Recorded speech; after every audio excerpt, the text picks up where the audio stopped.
to the throw, fire, and down! Incomplete, down at the goal line by San Diego!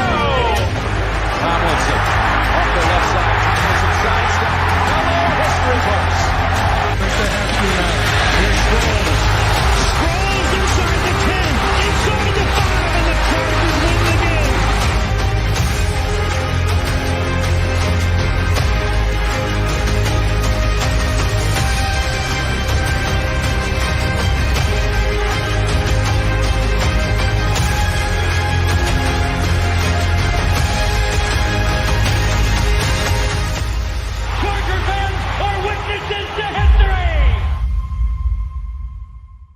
What's up, good people? It's Craig and I today.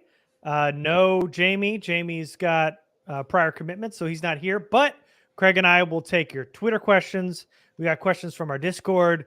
We're going to go, of course, through our bad tweets. And Craig hasn't seen this yet, but I think I've got our worst bad tweet yet.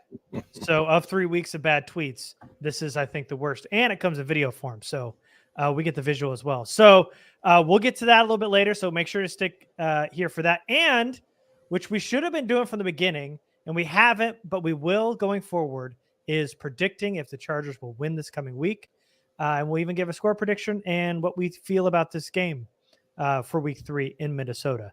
So that'll be at the very end. But first, Jamie's not here. I'm going to do Twitter questions, but Jamie, or you're not Jamie, you're Craig. Craig, how are you feeling? Not bad, man. Just a new week. Looking forward to this weekend's game. Kind of, I guess. But other than that, I'm all good, man. Good. All right. Let me get our first Twitter question up here. So we'll start us off. I'll do the tweets. Craig will do the Discord, and then we'll do bad tweets together at the end. So thanks for joining us. Make sure you subscribed and catch all the shows going on. We're plowing away 5 days a week now. So make sure you're subscribed to the channels and the podcast so that you get us 5 days a week. So, Craig, this is question number 1, which I think I'm going to zoom in here so it's big enough for you. It's from Johnny Baboon, who's at Shirt Zero. Is it an overreaction to be concerned that Staley, Lombardi / Day did damage to Herbert's development and potential? Is it an overreaction? Well, I will say not necessarily. Okay, not necessarily. I'm not going to say that it is. Working in that offense specifically with Lombardi and the type of offense that it was is predicated on some of those more intermediate throws and a crap ton of stick routes, and basically an offense that was designed for the later stages of Drew Brees' career.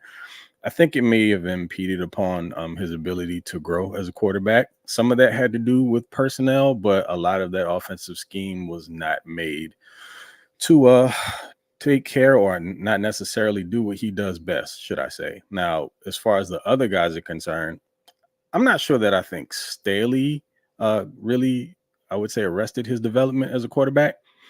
The day question, or day part of the question, though, it intrigues me because I always felt like Shane Day was like a fan that got to be a coach. It didn't seem like, honestly, it seemed like the dude was just happy to be around. I can't see him going to Herbert and really like driving home the point like, hey, dude, you might want to take a couple more of these hole shots, or, really allow the time for the play to develop and maybe hit some of these deeper crossers, man. Don't be so quick to check the ball down. Like, I don't feel like he really got in there with Herbert and helped him grow by being critical. It just felt like he went with the flow. And I could be 1000% wrong. It's just the vibe that he gave off, man. He just seemed like he was happy to be a coach. And literally anytime you saw a picture or a video with him next to Herbert, just like a giddy teenager. Yeah. Big smiles, lots of laughs. Definitely. I mean, you could tell he loved it. Yeah, I think maybe I could see the argument for the development maybe, but I don't think the potential, because I think that's still kind of climbing.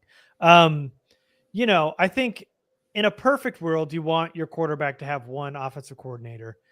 Herbert's dealt with a ton, not even just in the NFL, but in college too, at Oregon. So, I think you can look at last year and he kind of took a step back in terms of numbers, but he's also dealing with like a nagging injury. So I don't know if that's fair, but it's week 3. So I obviously anything at this point is probably an overreaction because it's such a small sample size, but I could see why you'd be concerned.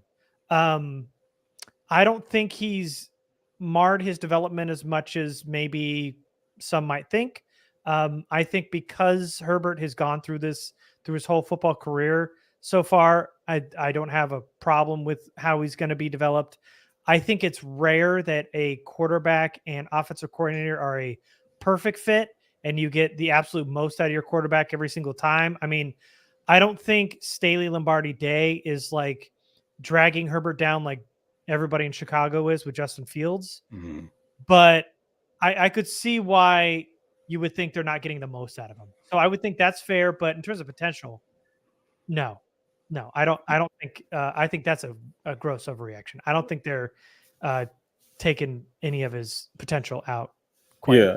And also keep in mind, he's now in his 3rd offensive system, right? So he hasn't had a whole lot of time on task in this one, or really any for that matter. Mhm. 2 years under Lombardi, things seemed like they were going in the proper direction at the beginning of that season, and they just kind of tailed off. But the guy just needs some consistency. Allow him to grow, learn an offense, feel comfortable in it to where he can make it his own, and I think he'll be fine. So I'm not worried about the potential. The potential is there. We just have to see it come to fruition, full circle. Yeah. All right. Question number 2, and this one comes from Austin McWalter at Austin McWalter. Glad you're able to get that at and not have to put the underscore or any of that other numbers or whatever. That's the worst. Yeah. I bet you couldn't get it, right, Craig? No, not at all. Yeah, I mean, yeah. having one of the most common names on the planet doesn't help either. Yeah. I got Garrett Sisty, which was great, but I couldn't even get lightning round when we first started. There was already like a quiz show. Yeah. About a lightning round. So I couldn't get that either, but good Makes sense. for you, Austin. Yeah. All right. So how do you think the inside DTs have played? Do you think Christopher Hinton should be playing?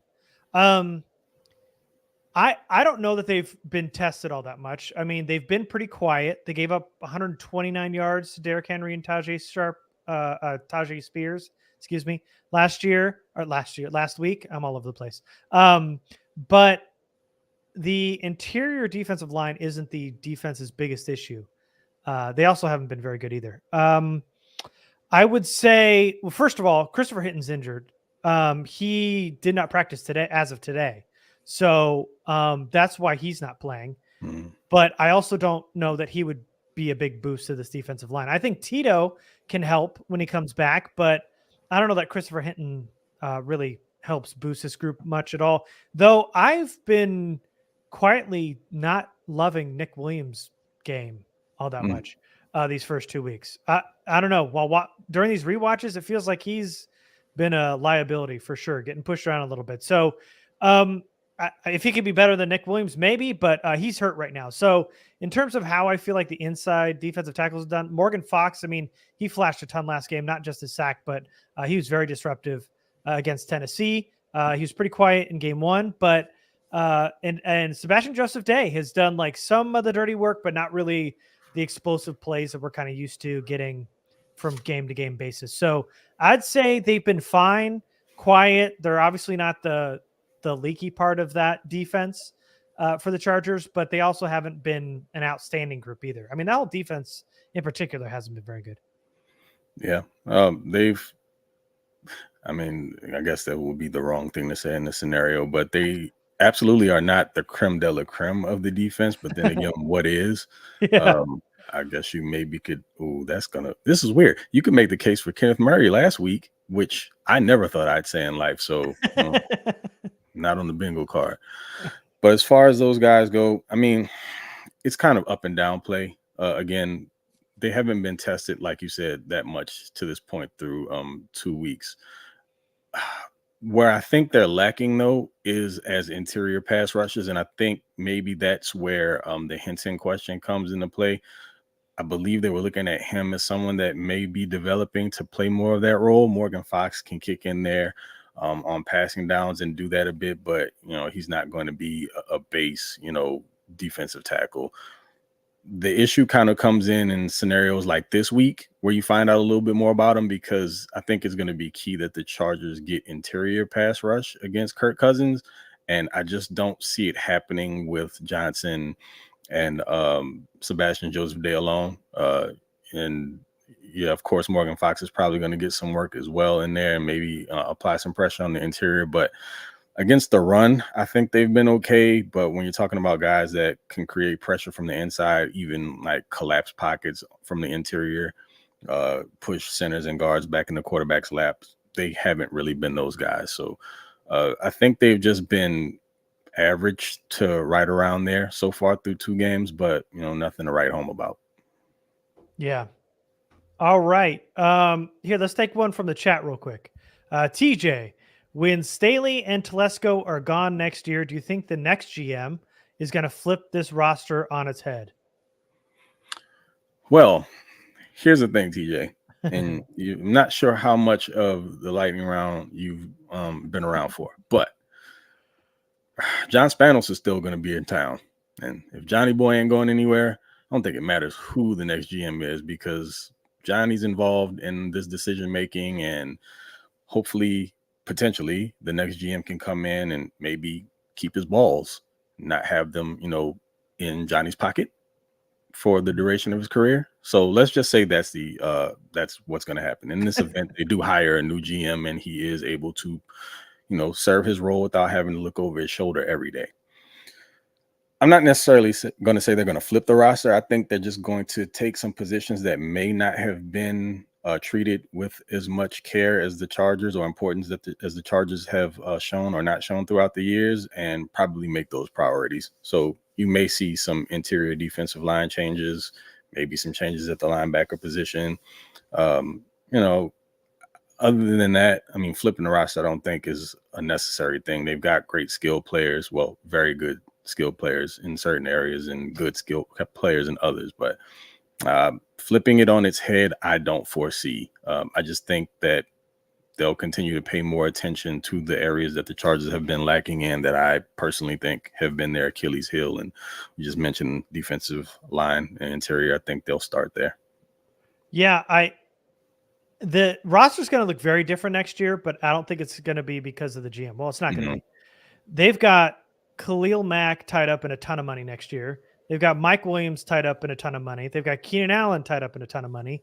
Austin Eckler's now going to be a free agent. If I'm not mistaken, Austin Johnson's a free agent. Gerald Everett's a free agent.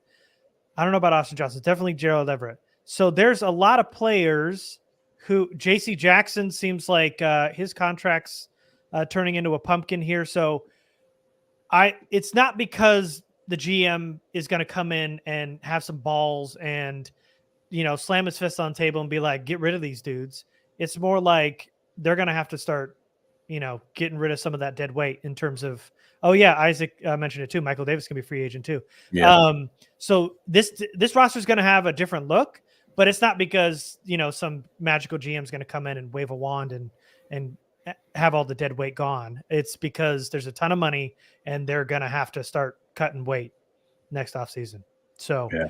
So sure. No, I agree. Craig's right. I don't see that happening at all. Where John Spanos is going to hire a guy that's going to, carry his weight and be a guy who's going to make a lot of roster decisions and personnel decisions, because that's all John does. And I think he kind of gets off on the power trip of that a little bit. So I don't see that happening, but I do think that this roster is going to definitely look different. And again, if you guys think that we're being overly critical or dramatic, go look at his bio. And if you don't laugh within the first 20 or 30 seconds, then check your pulse. All right. Next Twitter question. This one comes from our DMs. And I don't remember his name. I will get it while Craig is answering this. But it's a long one. Question for the boys. Am I crazy for wanting Kellen Moore to become this team's head coach? I just feel like a defensive-minded head coach, Herbert won't fully realize his potential. Josh Allen regressed quite a bit without Dable. On the flip side, Trevor Lawrence took a big leap with Peterson, though what quarterback wouldn't have? wouldn't have after having Urban Meyer. You think Burrow with Zach Taylor, Reed with Mahomes, Shanahan with all his quarterbacks, etc. The NFL has been an offensive league for a bit now. Do we really think the best situation for Herbert will be Staley as a head coach with an ever revolving door at the most important position for the QB? In the past 20 years, there's been only 3 to 4 defensive-minded guys that won the Super Bowl. Guess we'll see how Kellen Moore, the offense, mesh together. Sorry for the long question. Feel free to paraphrase it. I'm not. I'm going to read the whole thing. Thanks so much for the question. And so, Craig, is he crazy for wanting Kellen Moore to become the head coach because he is the offensive coordinator? No, you're not crazy for wanting him to become the new HC, and I understand. I also believe that Herbert could benefit from having an offensive head coach. Where I will challenge that, though, is the problem then becomes you have another very green new head coach. And that is what the Chargers have become popular for here in recent years, taking guys who have very little experience in that regard or really coaching experience in general at the professional level and inserting them into the head coaching role, maybe because they want to not have to pay them as much money, potentially, yeah. But I think they need someone with a little bit more experience, but a head coaching mind. So I'm right there with you regarding them looking for an offensive head coach. I think, again, Herbert would benefit from that greatly. I would just rather someone who has some, experience in the league. I'm not going to name a name. You guys have all heard it. I'd be perfectly fine with it. But if it ends up being more, honestly, at this point, I'm not sure what to think of him as a potential head coach. I know his name was in the running for a couple of gigs, in the last season or two. But honestly, I think he could stand another few years as an OC and then, throw his name in the hat. Throw his hat in the ring there. But as far as my personal opinion, I think it should be someone that has a few years under their belt. Who is the name? I don't know who you're talking about. Harbaugh. Oh, okay. All right. Yeah, that makes a ton of sense. Yeah, which, by the way, one of our Jamie and I, before Craig came on, our top 3 guys that we wanted for the McCoy hire and then for the Staley hire. So maybe third time's the charm. I don't know. But anyway, yeah, I think, and his name, and it's Kev, by the way, from the DMs. But I think, Kev, you're on the right track. I think wanting an offensive-minded head coach to pair with Herbert makes all the sense in the world. I totally understand that. I will say, to Craig's point, he's going to be green, so you're going to have another first-year head coach. We have no idea if he's going to be any good in the NFL as a head coach. I would say that I would see who's out there, but I would say Kellen Moore will probably most likely, because I don't know who will have who will be in the running by this point if Staley gets fired. I would probably venture to bet that Kellen Moore wouldn't be my first choice as head coach. But offensive-minded head coach and offensive coordinator makes sense. I think I would want somebody with a little bit more experience. If they could keep Kellen Moore at offensive coordinator, a la what they did with Ken Wisenhunt and Anthony Lynn, I think that would be an even better pairing. But I understand where you're going. I'm just not sure Kellen Moore is the guy. Yeah. Again, I just want someone who has a proven track record as a head coach in the league. It's time to stop with the experiments. Yeah. Yep. Okay. Let's move on to Discord. Let me pull this up here. So that's it for Twitter for now. And I will get you your first Discord question. And there we go. Cool. This one comes from Daddy 2159. He wanted you to say that. At least there wasn't a Z at the beginning of it. That would have really been weird. I wouldn't have read that out loud. Mm-hmm. Okay. At what point does Telesco make a trade to attempt to save he and Staley's job? And what position would make sense to target in such a scenario? What you got? I would say, in terms of when, it's got to be somewhere like mid-season if they're close to making a playoff push. If Telesco pulls the trigger too early, it's going to kind of come off as desperate. And if they don't make the playoffs, I mean, he's going to automatically get fired because they're just going to point to that and be like, he panicked and tried to trade away a player and it didn't even work. That's going to work against him. Now, if they're mid-season and they're a game or two back and you think there's a guy you think that could help you into the playoffs, that's when it's going to happen. And if you're looking at position of need, which is the target scenario, linebacker would make a ton of sense. Tight end would make some sense. Free safety even, though I don't know how big of an impact a free safety would make. But if you can get a, top 20, 30 linebacker to pair with Eric Hendricks, that would make a lot of sense. If you can get a flashy tight end, that would make some sense too. What about you, Craig? So I think we're both kind of on the same page here with regard to the side of the ball. It would probably be defense because it's going to be the thing that holds them back more than likely, I would assume. Mm-hmm. I mean, we remember, what was it, just this past offseason? They were, and I know it sounds like a broken record that I keep talking about interior defensive line, but they were looking at Daron Payne potentially, right? So I could see a scenario where they go after someone who can be more of a difference maker on the interior. Maybe it's a team that's looking to get off the contract of a veteran and they're not in a position to win. So they're looking to sell and, want some draft picks potentially. I mean, that could happen. And like you said, mid-season. So if the Chargers are at a situation where they can go on a run or they're looking like they're in good shape, but they need something or a player, and I think it would probably just be one player that could potentially put them over the top, they'd be looking at someone who could affect the quarterback, I would imagine, and also stand up against the run.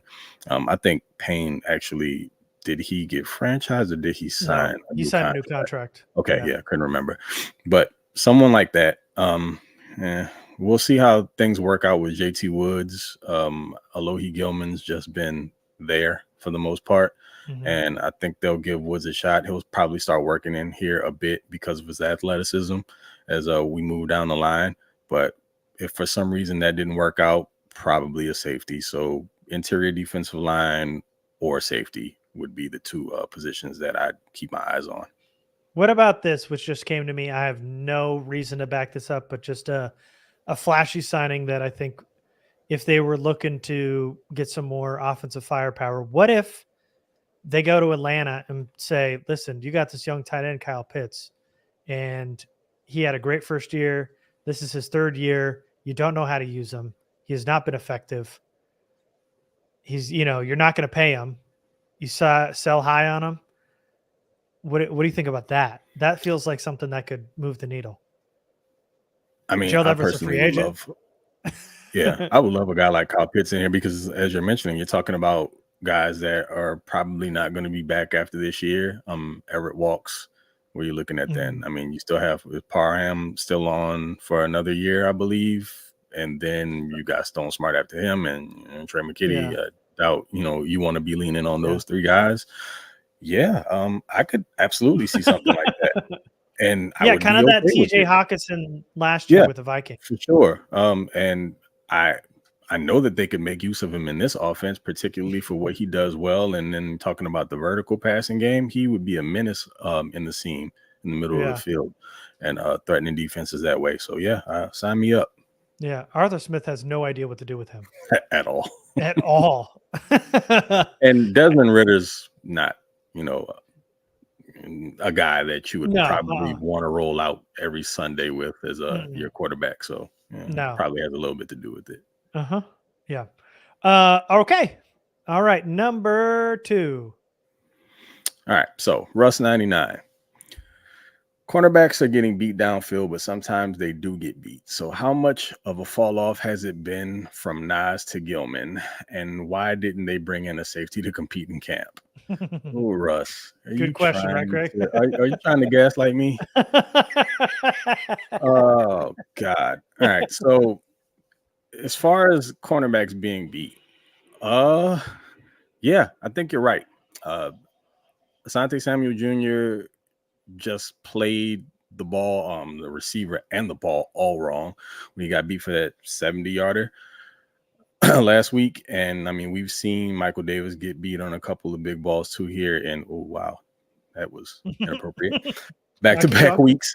So, man, I don't necessarily think that it's all scheme all the time. Sometimes they're just in bad positions. They don't play the guy properly. They don't use proper leverage and they get exposed. It can't continue to happen every week, but it's a thing that's going to happen. And it's not like last week. It was just really two really big passing plays that did it. And outside of that, they got dinked and dunked a bit. But if we're talking about the drop off from Nas to Alohi, I will not say that Alohi has been as exposed as Nas was, but it's also only been 2 games. So it's kind of hard to judge that at this point.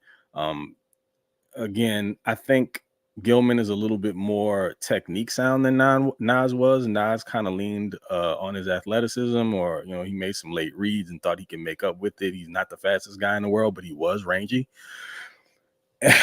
Alohi's a little bit more technique sound as a tackler also. So right now, through 2 games, I would say that Gilman's probably performed a bit better, but that's not saying much because, Nas was a little all over the place.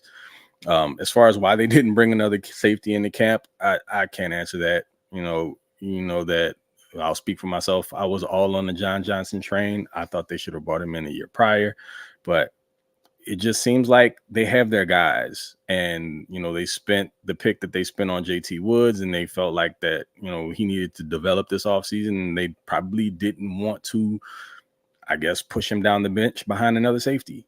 I feel like he could have benefited from another veteran presence in the room to learn from, but Alohi is almost a stopgap to what I believe they think JT Woods is, and eventually they want him to be the guy full time. And I mean, clearly couldn't have been the money because he signed for shillings to go back to the Rams, which originally I thought was going to be a terrible team, but they haven't looked bad through 2 weeks, honestly. So again, just to kind of reiterate what I'm saying here about cornerback specifically, they do get beat on occasion. I don't think there's a regression so much this week. I just think, a few bad plays, particularly last week. I think they played better last week than they did week 1, but it was against a different animal in the Dolphins. We're talking about, again, Olympic track speed versus plotters for the most part with Tennessee. Yeah, which still found a way to get behind them. But I don't think there's much of a fall off from Nas to Gilman, only because, and I'll preface this by saying, I feel last year it was mostly a rotation between those two. So it feels like the drop off from last year to this year can't really be contributed to Nas retiring, because Nas and Alohi were kind of in and out. They were like splitting snaps at free safety for most of the year last year. So I don't think it's because of that. I think, they had their issues last year. They have their issues again this year, but it's early, and I know the corners aren't playing very well. It feels like Alohi might be kind of a limited full-time starter right now. But we'll see going forward. But I don't think you can blame the fall off on Nasir Adderley not being there compared to Gilman. And the fact that they didn't bring another free safety in was one of our biggest gripes going into training camp. That and linebacker depth. I mean, we talked about it ad nauseum, it feels like. But they, for whatever reason, they just handed Gilman the job, and everybody else behind him were a bunch of UDFAs and JT Woods, who was, didn't play at all last year, practically a UDFA. So, they just handed Gilman the job, and maybe he's a stopgap, but the corners ended up coming around towards the end of last year. I don't know if it's because of the lack of playing time during the preseason, or it's, I don't know what it is. I know JC Jackson's still nursing his injury. I don't know if that has anything to do with it, but regardless, I don't think it really is that kind of drop off from Nas to Gilman. It's just not playing very good right now. It's hard to attribute to Nas. All right, here we go. All right, so is it Mars or Marcy? Not sure. Let's roll. He's Marcel on Twitter, so Mars, I'm sure. Okay, cool. So it seems like the Chargers have been losing games like this where they aren't prepared. They miss assignments, poor coaching, etc. for ages. I began to notice this around the time they drafted Jason Verrett. Obviously not blaming him, but just his time frame. They collectively can't put together an entire game where all three phases function well simultaneously, and it's been a thing long before Staley got here. It's been a decade-long issue. Is there credence to decisions that are made above the head coach that affect what happens on Sunday? I'm not suggesting Dean Spanos is calling plays, but you can't have three separate head coaches all falter because of not being able to, yeah, it's covered up there. Yeah, what is able to do the little things right? There you go. There you go. Yeah, I mean, Craig talked about it. We've mentioned it. Mars, as long as the Spanos are controlling this team, especially when Dean employs his sons to crucial front row office positions, they're going to continue to have issues. It's not a Staley thing. It's not a Telesco thing. It's not a McCoy thing. It's not a Lynn thing. It has been a Spanos thing for long before Jason Verrett. And really, as a Charger fan, the only hope for optimism and what gets us all coming back every Sunday is that at some point, the talent on the field will help overcome everything in spite of the issues in the front office. Because at the end of the day, Dean can't go on the field. He's not calling plays like you mentioned, Mars. He's not out there. He's helped putting the players on the field, but you hope talent wins out at the end, and it sometimes does. So, yeah, man, it goes way above the head coach at any point and above the GM, and then you'll find your problem. Just keep heading upward. That's right, man. They're the head of the snake, and although they aren't physically on the field, they affect the product that ultimately gets to the field and how that product is developed. So it's a trickle-down effect. Again, we're not jumping out of the window here when we're talking about the Spanos family. You've heard former players come out and allude to the fact that they meddle. And unfortunately, it directly affects the product on the field. They select the coaches, the coaching staffs. And so when you're looking at guys that, you spend first round picks on, and not every first round pick is going to be a home run, but I mean, if you're going to spend high draft capital on guys, you expect them to, if they're not great year one, to begin to develop into year two and into year three. You don't want, your first round picks to just be contributors. Those are supposed to be game changers. And you can take a guy like Kenneth Murray and look at the fact that he seems to be having a very difficult time in his development. And he's been through a couple of staffs. And, just here recently, it's early in the season. We'll see how things progress. And if he can follow up last week's game with another good one and, just build on top of that. But from what we've seen here historically, a lot of these younger guys just don't seem to pan out. And I also don't think it's, a complete indictment on them. Some of those guys just aren't prepared to play because the Chargers will cut them and they'll go somewhere else, and they can't catch on those teams either. Mm-hmm. So ultimately, like Garrett said, it starts at the top, man. You got to go to the very top to identify the problems. Everything just kind of starts with that foundation. And if that's not solid, then you can expect to have a solid team, and even talent can only do but so much, right? So, you have to have coaching. It's what sets the NFL apart from, say, college, where you can just win off of a ton of talent. You don't really have to have excellent coaching per se. Mm-hmm. But, I mean, if you don't have the right coaches, you have to look at who hires them. Yeah. And they don't seem to be going anywhere anytime soon. And, I mean, when you do, look back historically, you see even before Staley, even before Telesco, they always stick with the guys that they bring in, whether it's through free agency or through the draft, usually a year, if not 2 or 3 longer than they should. It happened with Jerry Tillery and so many other players.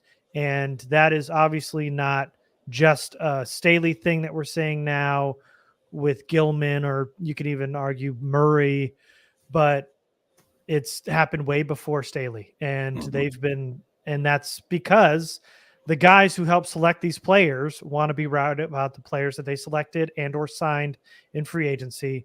And the only way they can do that is to get their players on the field as long as they can until they can prove that they were absolutely unequivocally wrong.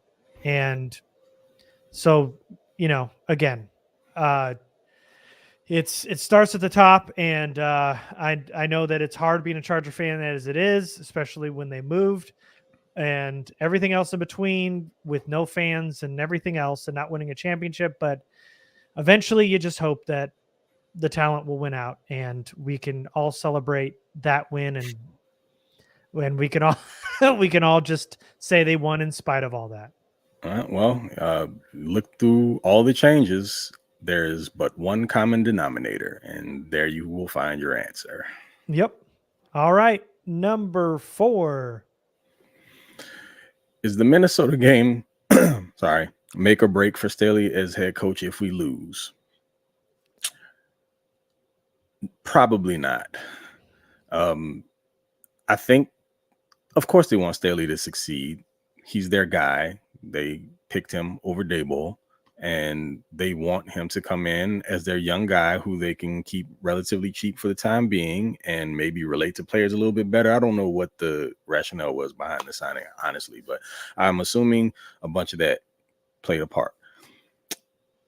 I don't think he's going anywhere if they do lose this game. Now, if they were to lose against the Raiders at home, then we may want to start keeping an eye out for potential changes. But even then, I think it's the Chargers. You just said it with the last question. They do everything later than they should. So I would not be surprised if they took it through the bye, if the Chargers for some reason are 0-4 going into it and, nothing happens, then, when would you let him go? And honestly, who are you going to turn the reins over to? Your offensive coordinator who's, installed his offense, still managing that, and you're going to want him to also be head coach on top of that? Might be asking for a lot. So I think the team would have to be completely in the toilet. I'm talking like 1-6, 0-7. And at that point, like I said, that's after the bye, which seems a little nuts to me. But that bye being in week 5 probably complicates that a little bit. So I don't see him going anywhere unless it gets really, really, really bad. Yeah. Because the bye is so early, I don't think he's gone by the bye. I think it's got to be like 3/4 of the way into the season before they even think about it. They have never been an organization that gets rid of their head coaches early, even through a lost season. They stick with them pretty much through the whole season. And so to answer your question with the Minnesota game, it's definitely not a make or break game at all. It's definitely possible to still make the playoffs, even if you're 0-3. I think 6 teams have done it in history. So even though it's rare, there's still that possibility. And Staley won't get fired either way. So I really feel like it's got to be absolutely catastrophic. 1-7 sounds bad, but it feels like it's got to be 1-9 or 2-10 or something. It's got to be absolutely awful. That it's just not how the Spanishes work. So I just don't see it happening unless it is just, they're in top 5 pick range, 3/4 of the way through the season. So they've talked about urgency this week and how they have to win this game because being 1-2 kind of boosts your odds a hell of a lot more than 0-3 does at this point. So this to me is not a make or break game. And the other thing is it just feels like this. I don't think they'll ever get boat raced anytime soon. The games will be relatively close. Yeah. And even that would be enough of an excuse for them to keep him around. Like you're losing games by 2-3 points. It's just a play here or there, and they're going to continue to have faith in the fact that he can turn that around. And the more games that go on like that, the deeper they get into the season before they realize, oh hell, it's been 8 of these. Maybe it's a thing. You do something about it, but we waited too long. So yeah. They're gonna claim that he's been keeping his team fighting, and they just been on the wrong end of a couple of games. That's a good point because that's exactly what would happen if they end up being really bad. It'll all be close. It won't be just beaten down games. It'll just be 8 or 9 losses by 7 or less points. All right, last one for the Discord. Why is no one talking about how unprepared or unorganized the offense has been in their last drive of each game that they could have scored to win? We've talked about it. I don't know who. Yeah, I was gonna say. I don't know. I I don't know who this looking no one somewhere is. else. Yeah, because we mentioned it for 2 weeks straight now. But yeah, I mean, Herbert and Moore are basically getting a pass for the first like month and a half because it's a new system. Nobody's going to really mention it because he's still learning and it's going to take time. And while that's kind of fair, I still think it's worth discussing. And I think that's why we have. Now, I don't think there's as much leeway if it happens 3 games in a row, because then you're creating a pattern. And I think at that point, then there's going to be some real serious discussions about Kellen Moore. But the reason nobody's talking about it is because, again, it's a new system, beginning of the year. You expect some bumps and bruises. And so everybody's kind of just chalking it up to it's early, new system. They'll learn it. They'll get their stuff together. And hopefully they do. Agreed. And if you notice, it seems like they have things pretty well in hand throughout the course of the game. It's just that when they get into crunch time, things seem to get frantic. And to me, that's an indication of communication issues, which could be directly linked to the fact that this is new for, Moore and Herbert collectively working the offense and having them functioning properly. So it's one of those things where you just kind of have to be in the thick of it and work your way through it. But I would be more concerned if you were running into like the frantic nature of things at the end of games throughout the game. And we haven't seen a ton of that. I mean, honestly, they've operated pretty well. There have been some questionable things that happened during the game as far as like tempo, when there probably shouldn't go tempo. That's been a question. But as far as just getting the proper protections and calls in a timely fashion, that hasn't necessarily been a thing. So, yeah, I just think it's a scenario where they just haven't been together long enough. But like Garrett said, if it continuously happens as time goes on, then there has to be some sort of question. They're not meshing somewhere at a time where they absolutely have to. But for now, I think you gotta shoot them a little bail. All right, let's take one question from the chat before we move on to bad tweets.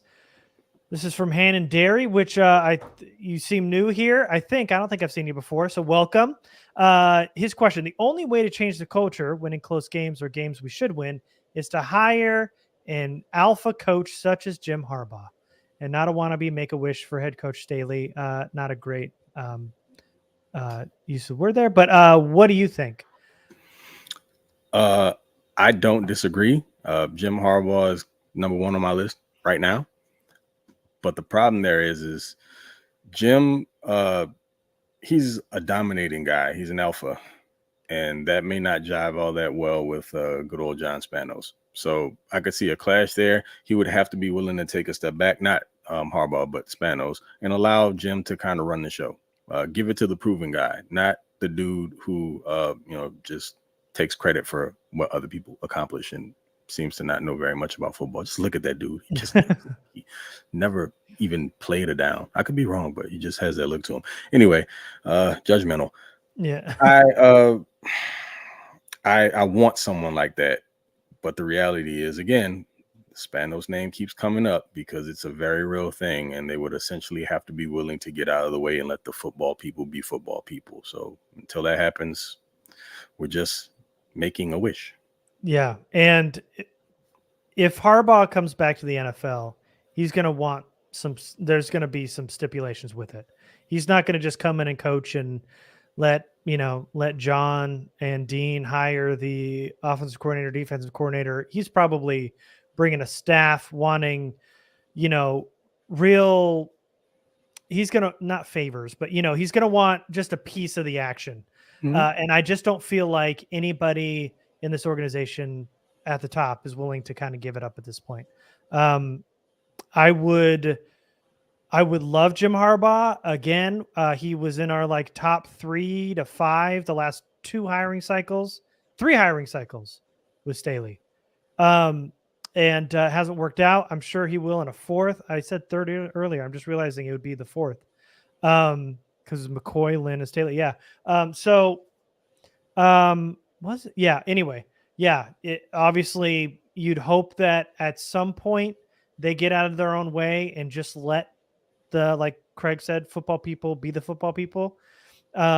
and then they can take the credit when they start winning games and stuff. That seems like a pretty good trade-off, but I just don't see the Spanos' relenting to a guy like Harbaugh, who, like you said, is an alpha, and I don't think that they're going to bring that kind of personality to this organization. Yeah, I mean, you can take the credit. I don't care. Just get the people in the building that will produce wins, and you can put whatever you want in your freaking bio. I could care less. Yeah. Say all right, babysit my kids. I'd agree. You're okay with that? Okay. All right. Let's go to bad tweets.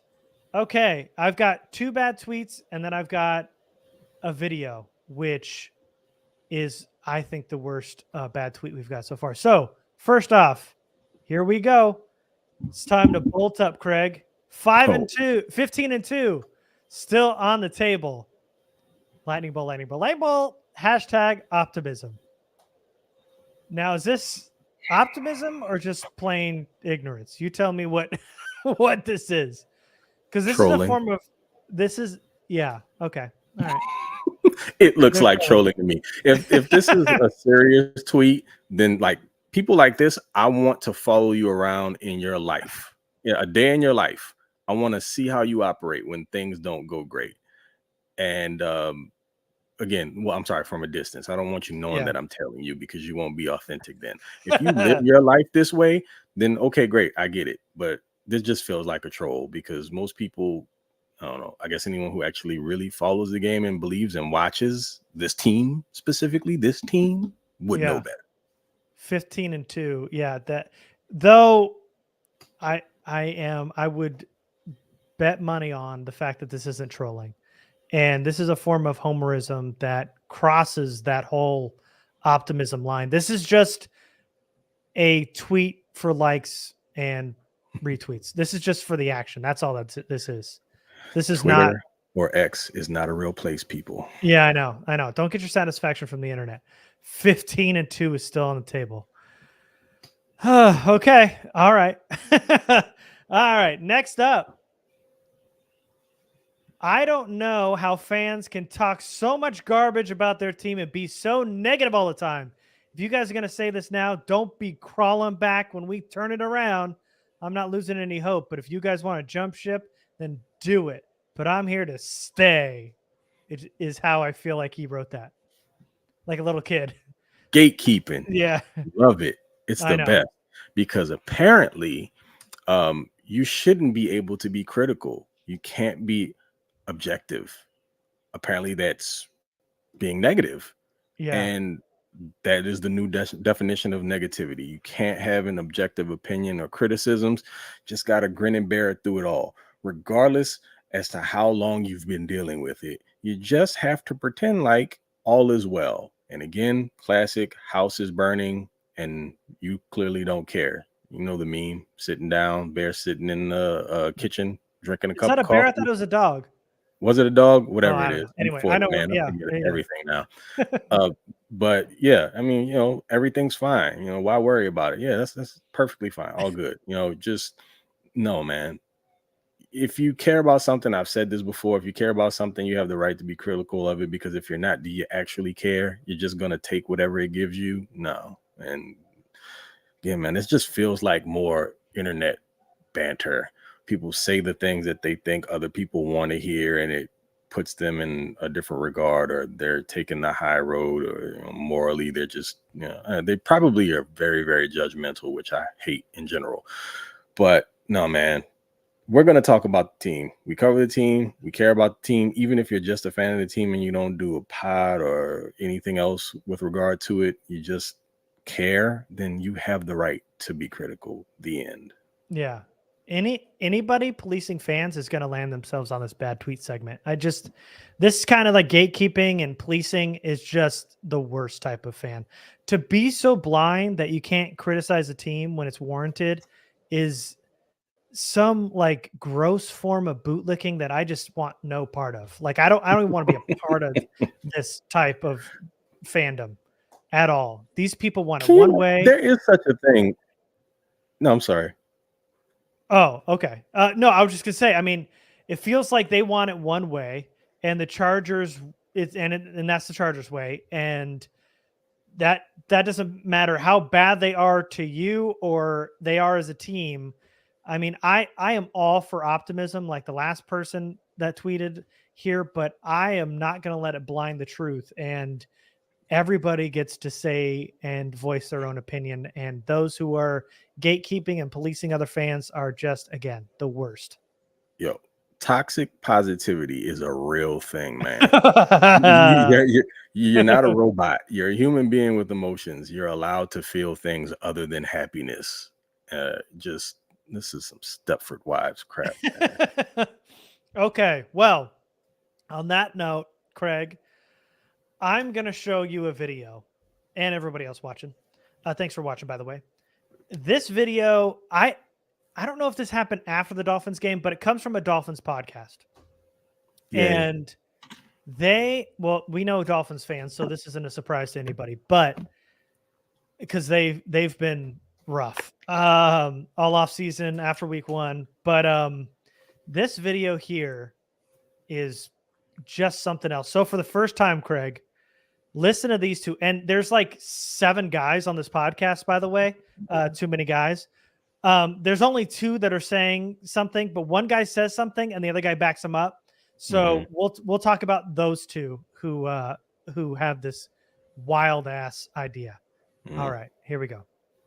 Go through his progressions, because sometimes I feel like he. Can you hear that? Yeah, I can hear it. Okay, all right. So the guy talking is the guy in the black screen who obviously is just doing audio and doesn't have the visual. Okay, here we go.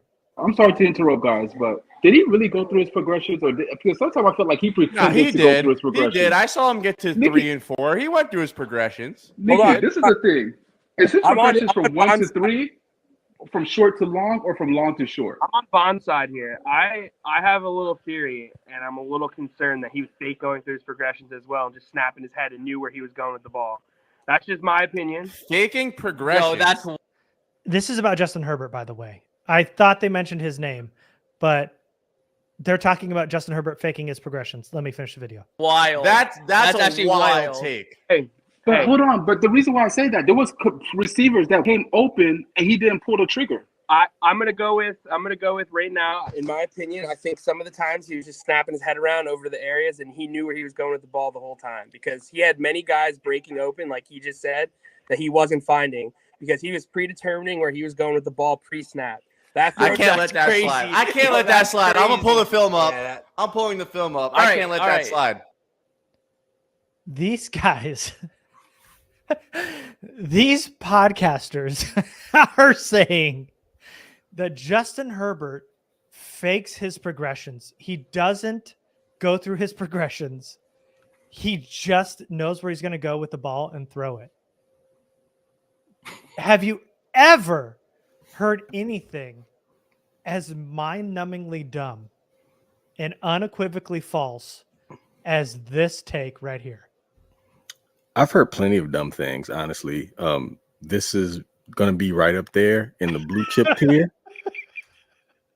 I'm just going to ask, are you guys clairvoyant? Are you tarot readers or something? Are you able to physically be in other people's minds, read their minds, tell what they're doing? Because essentially, the answer is no. He couldn't even get his camera to work. If he was clairvoyant, he would have been able to know that he can't work his camera. I was wondering if he was off cam for a reason. Yeah, he didn't want to show his face. Yeah. You say some of the most like outlandish crap and no one can see who you are. It's super convenient. Nah, man, look, they were happy that they got the win. They've been doing this whole Tua versus Herbert thing all off season. They're taking their victory lap. It's not enough that Tua threw for 400 plus yards. Now you got to make up crap, because let's be honest here. No GM in the NFL would take Tua Tagovailoa over Justin Herbert if they had to do it over. The Dolphins absolutely wouldn't have done that. The circumstances are completely different. And without going into that all over again, because that's not what this is about. The idiots that anybody can have a pod, dude. It is official. But all right, man. It's just one of those things that is so dumb, like you can't really break it down. And honestly, I don't want to waste any more brain power trying to figure out how you could come to that conclusion, other than like you tried to find a new and inventive way to hate, and you just sounded like an idiot in the process. So more power to you.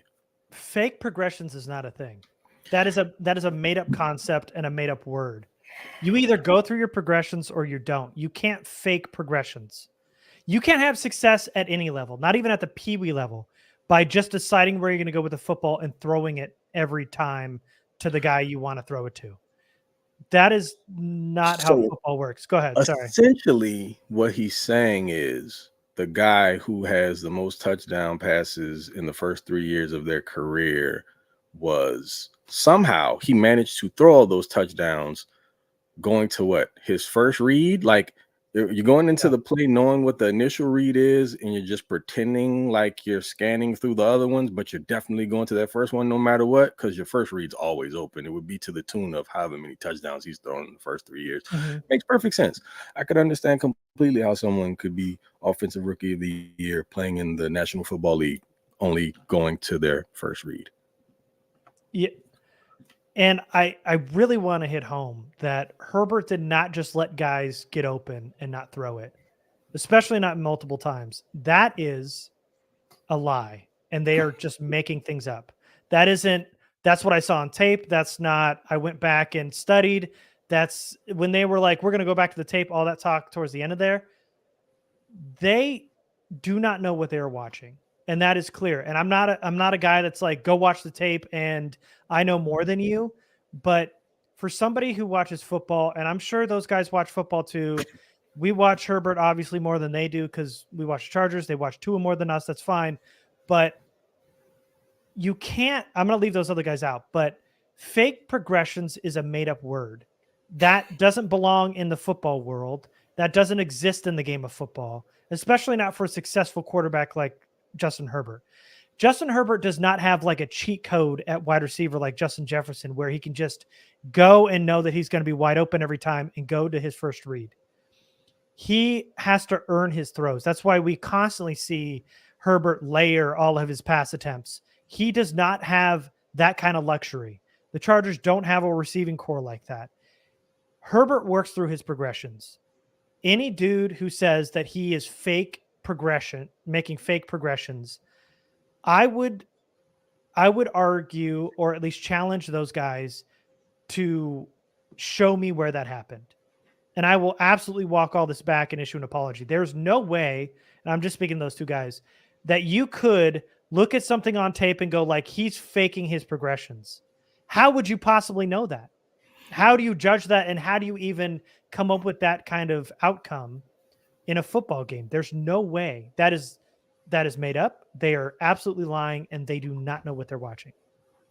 I actually had a back and forth on Twitter, X, whatever the hell it is now, in the last couple of days about someone making generalizations about things, just making these broad stroking comments where there's essentially no proof. It's just take my word for it. The burden of proof is not on me if you make a wild accusation. You then have to provide that information. And I think that's the other thing. People need to hold folks like this to task. Like, literally, if I had the time, I would probably just badger them. Like, okay, cool. Do me a favor. Do you have 15 minutes? I can pull some all 22 and let's go over it. Show me where you can prove he was faking progressions. I need to see it, because you can't. Yeah. It's not an actual thing. But again, people put start these shows, get cameras, and say whatever the hell they want, and nobody calls them out for it. But all good, man. Like I said before, y'all won. Enjoy the ride, and hopefully everything works out for Tua for the rest of the year. Because if at any point things don't go great, then you're gonna have to deal with the backlash of that, and there will be comments, and people will come for you. Just don't go into hiding, because that's the popular thing to do. Say some crazy crap, things get flipped around, and then suddenly you are on a milk carton. I don't respect that. No.